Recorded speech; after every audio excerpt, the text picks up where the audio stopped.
Hello guys, Radhe Radhe. तो आप सभी का स्वागत है हमारे यूट्यूब चैनल और फेसबुक चैनल पर। ओके, तो आज हम आपको पढ़ाने वाले हैं 12th क्लास की बायोलॉजी के कुछ most important question, PYQ and MCQ type के क्वेश्चन। तो देखते हैं। वैसे तो मैं BSc नर्सिंग की तैयारी कर रहा हूँ। UPC NET Uttar Pradesh common nursing entrance test BSc nursing, यह 4 ईयर का एक डिग्री कोर्स है जो BSc नर्सिंग। इसका एग्ज़ाम है मेरा 6 जून को, 6 जून 2026 को मेरा एग्ज़ाम है। ओके, तो आज से मेरे कितने दिन रह गए? आज हो गई तारीख 21, तो आज 21 हो गई तारीख। तो मेरे रह गए हैं 10 दिन इधर रह गए और 6 दिन उधर, तो 15-16 दिन रह गए हैं। ओके, और जो उसका एग्ज़ाम था नीट का, वो आप लोगों का 21 जून 2026 को होगा, क्योंकि यह पेपर लीक हो गया था और इसका रीनीट होगा, रीनीट एग्ज़ाम 21 जून 2026 को।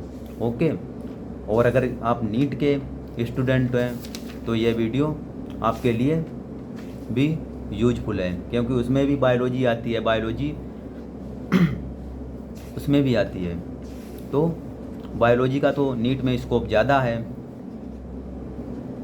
तो देखिए, चैप्टर का नाम है sexual reproduction in flowering plant, chapter number 199, chapter number 199, chapter number 1। तो 21 जून को आपका एग्ज़ाम है, तो ये वीडियो आपके लिए भी इम्पोर्टेंट होने वाली है। कौन कौन इस वीडियो को देख सकता है? कौन कौन स्टूडेंट इस वीडियो को देख सकता है? तो मैं बताना चाहूँगा, इस वीडियो को देख सकता है कौन स्टूडेंट,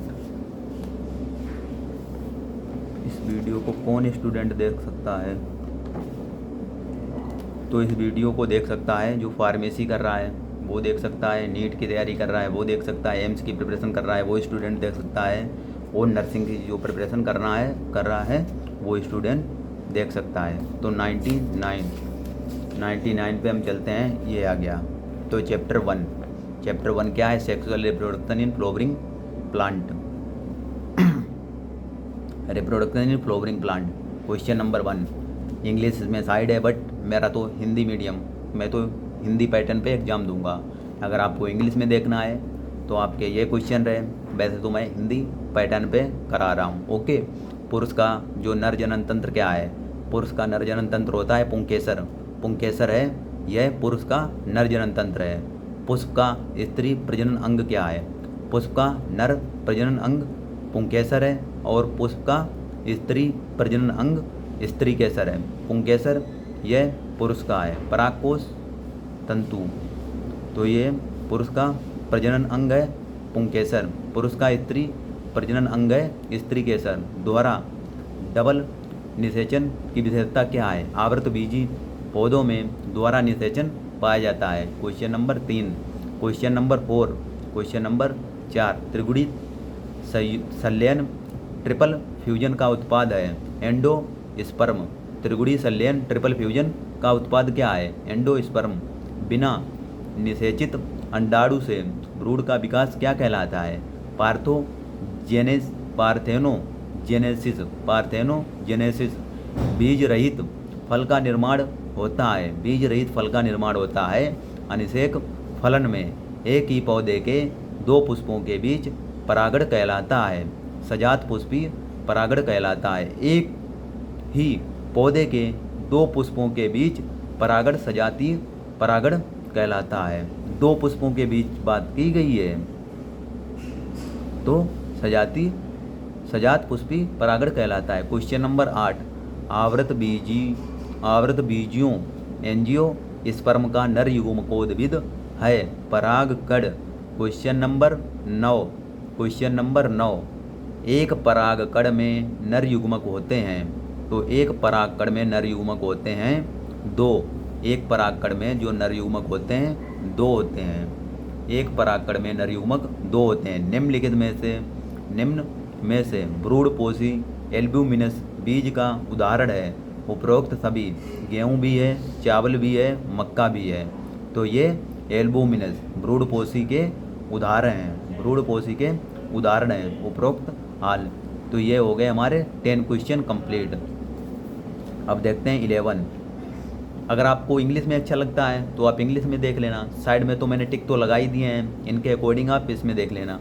ओके, वैसे तो मैं प्रिपरेशन कर रहा हूँ हिंदी मीडियम से, मतलब मेरा जो एंट्रेंस एग्ज़ाम लगेगा वो हिंदी पैटर्न पे लगेगा। समझ गए आप लोग।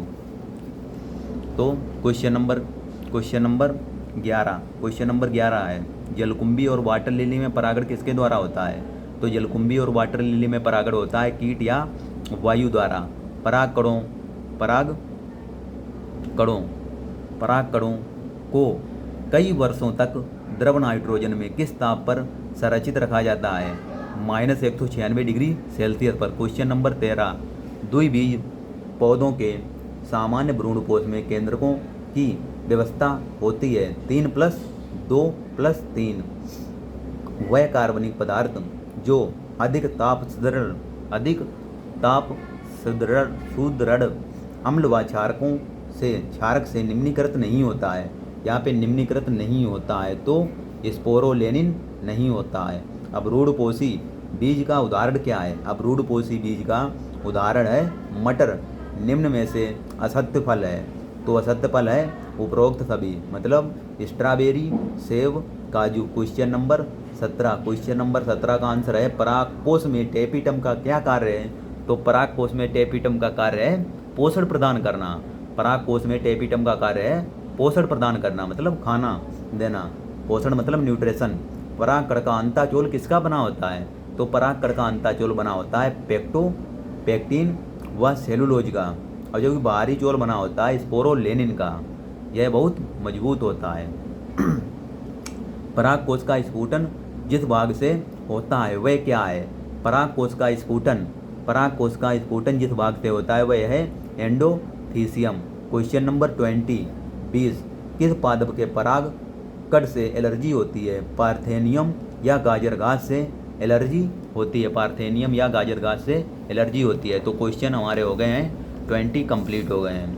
20 क्वेश्चन कंप्लीट हो गए हैं। क्वेश्चन नंबर 21 क्या है। सुयुग्मन का मतलब क्या है।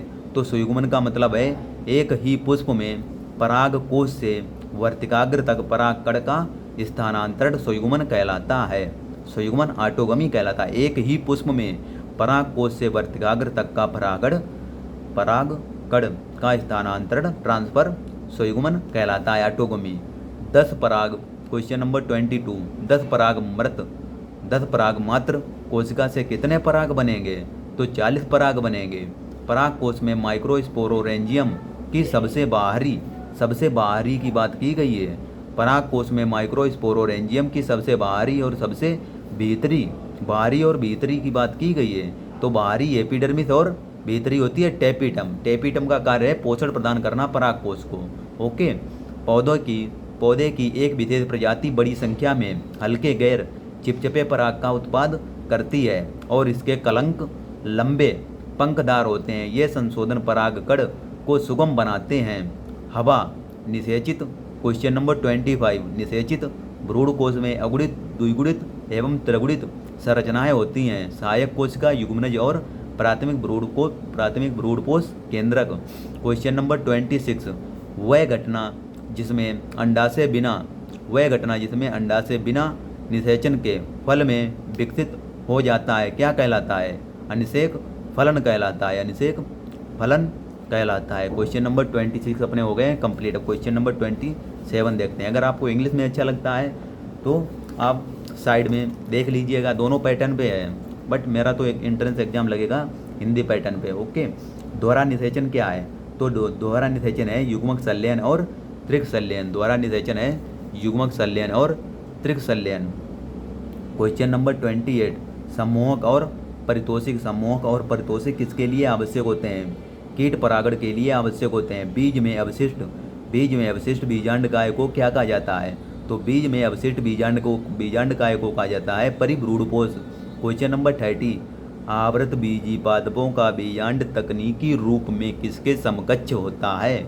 गुरु बीजाणुदानी के समकक्ष होता है। क्वेश्चन नंबर 31, कच्चे नारियल में नारियल पानी क्या है? तो कच्चे नारियल में नारियल पानी है स्वतंत्र केंद्र की भ्रूणपोष। गुरु बीजाणुधानी किसके समतुल्य है? तो गुरु बीजाणुधानी है बीजांड के समतुल्य। बहुभ्रूणता किसकी प्रजातियों में पाई जाती है? तो बहुभ्रूणता पाई जाती है सिट्रस की प्रजातियों में। पराग गोलियां पूरक आहार के रूप में युक्त होती हैं। पराग गोलियां हैं पूरक आहार। पराग गोलियां हैं पूरक आहार। तो 34 क्वेश्चन अपने हो गए कंप्लीट। अब क्वेश्चन नंबर देखते हैं 35 क्वेश्चन क्या है? तो 35 क्वेश्चन है हमारा question number 35। Question number 35 question number 35 है एक ही फूल के भीतर परागकण को जाना जाता है सुयुग्मन। एक ही फूल के भीतर परागकण को जाना जाता है सुयुग्मन। नारियल का खाया जाने वाला भाग क्या है? तो नारियल का खाया जाने वाला भाग है हमारा एंडोस्पर्म। यह भाग खाते हैं हम लोग। नारियल का भाग कौन सा खाते हैं? एंडोस्पर्म। और अगर आपको आंसर की चाहिए है तो ये रही आंसर की। अगर कोई भी क्वेश्चन में डाउट हो तो कमेंट बॉक्स में कमेंट करना कि भैया जी मेरे को यह टॉपिक समझ में नहीं आ रहा, या ये क्वेश्चन मेरे को समझ में नहीं आ रहा, तो मैं उस क्वेश्चन के बारे में आपको डीपली से विस्तार से समझाऊंगा। तो कल हमारा चैप्टर रहेगा। ये तो बहुत ही इम्पोर्टेंट चैप्टर है क्योंकि ये हमारी बॉडी से रिलेटेड है, ह्यूमन रिप्रोडक्शन। ये चैप्टर सबके लिए इम्पोर्टेंट है। ओके, ह्यूमन रिप्रोडक्शन ये चैप्टर हमारे बॉडी से रिलेटेड है और इसमें थोड़ा अच्छे से ध्यान देना होगा क्योंकि ये हमारी बॉडी से रिलेटेड है। जैसे ब्रसड़ जो टेस्टिस हैं ये किस में पाए जाते हैं? तो ब्रसड़ ये पुरुषों में पाए जाते हैं। अंडाणु किस में पाए जाते हैं? अंडाणु स्त्रियों में पाए जाते हैं। ओके, तो कल मैं इस टॉपिक के बारे में आपको MCQ कराऊंगा। आज हमने देखे हैं 36 क्वेश्चन देख लिए हैं, 36 क्वेश्चन। और कल इस टॉपिक के बारे में मैं आपको कराऊंगा। ओके, तो वन डे 1 चैप्टर, एक दिन में 1 चैप्टर सही रहेगा। ओके गाइज, देखिए अगर आप भी ये बुक मंगाना चाहते हैं तो आप विजय एजुकेशन से मंगा सकते हैं। ओनली 499 में मैंने 2 बुकें मंगाई थी। ओके, और मैं तो बैच भी ले रखा है, UP सीनेट अटल बैच ले रखा है। BSc नर्सिंग की प्रिपरेशन कर रहा हूँ, उसमें क्लासें उसी से लेता हूँ मैं। फ़ोन पे आप विजय एजुकेशन ऐप डाउनलोड कर सकते हो। ये MRP यहाँ 699 है, बट आपको ऑफ़र मिलेगा। यह मैंने अटल बैच परचेज किया था मेरे मोबाइल में, मैं उसी से तैयारी कर रहा हूँ। ओके गाइस, तो बहुत ही अच्छी बुक है। आप क्वेश्चन प्रैक्टिस करने के लिए यह बुक आप भी मंगा सकते हैं अगर चाहो। हर चैप्टर के आपको most important topic wise MCQ मिलेंगे, कम से कम 40 MCQ हर टॉपिक से मिलेंगे। द लिविंग वर्ड ये 11th क्लास की है, ये भी आपको कराऊंगा। पहले अपने 12th करेंगे सब चैप्टर, और फिर हमारा क्या है 12th क्लास का ये सॉल्यूशन, इसके भी MCQ हम देखेंगे शाम को। ओके गाइस, फिर इलेक्ट्रिक चार्ज एंड फील्ड, इसके भी MCQ हम अपन देखेंगे। तो ये PYQ हैं जो पिछली बार आए थे। UP सीनेट 23 और 24 का है। पेपर तो सिंपल आता है, वही बात, पढ़ना तो पड़ेगा, तभी तो सिंपल बनाना पड़ेगा। ऐसे थोड़ी ना बिना पढ़े सिंपल बन ही नहीं पाएगा। तो चैप्टर कैसा लगा आप लोग कमेंट करके बताना। और यह वर्दी आप सभी को चाहिए है तो इसके लिए आपको संघर्ष तो करना पड़ेगा ही। ओके, सफलता एक दिन में नहीं मिलती है, लेकिन एक दिन ज़रूर मिल जाती है। यह है मेरे सर विजय पूनिया सर, CEO फाउंडर विजय एजुकेशन। तो गाइस, आज का हमारा टॉपिक यहीं पे एंड हो रहा है। अगर टॉपिक अच्छा लगे तो लाइक, कमेंट एंड शेयर ज़रूर करना। ओके गाइस, क्योंकि मैं भी वीडियो बनाता हूँ तो मेहनत तो लगती है यार।